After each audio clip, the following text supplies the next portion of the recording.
Հիշում եք, որ 1996-ի ընտրություններին ասում էին, որ եթե ընդդիմությունը 100% ձայնել ստանա,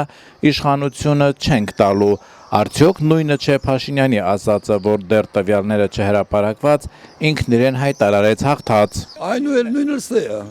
Նիկոլ ասեց հարադար ընտրությունները չավարտված, մենք հաղթել ենք, ով ինչքան ձայն ստանա, մեկը չենք տալու իշխանությունը։ Իմաստը դա էր։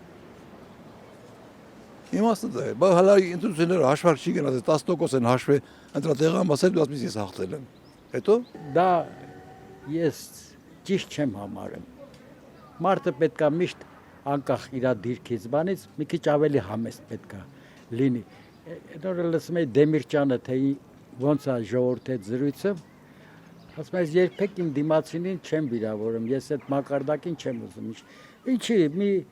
քանի ժամ հետո այդ պահը կգար, էլի մեկը դառնելու էր այն վաղ կասեր։ Ինչի՞ ես թույլ տվել, որ այդ թեմայով ինձ տենց հարց տան։ Հենց զուտ դրա համար։ Ես չէի ուզել այդ հարցը ինձ տային,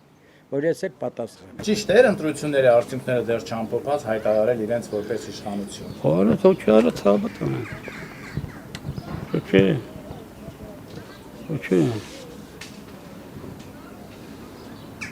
Սա կարող է ճնշում է կենտրոնական ընտրական հանձնաժողովի վրա։ Երևի։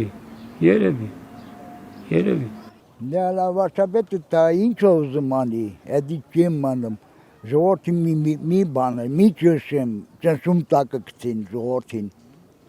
ժողովրդը մի բանը հանգիստ մնալ, ժողովրդին որ բան ճնշում են, էդի լավ չի, էդի վատ է, հա բանի տալի ճնշումն է էդի տալիս ժողովրդին, ժողովրդ մի ճնշեք, Արանցենա ժողովրդը սաղ բանրած են, կես մարդ են ուժե դարած, դրա համար ասում Ղարաբաղը անում չտակ, որի, ինչա մա չտամ Ղարաբաղն անում, որ սա իմ ենգերում կսնդեղ զողված բանարած, ինչ են են գես սաղ են պրդել, իմ ենգերս կնացել է։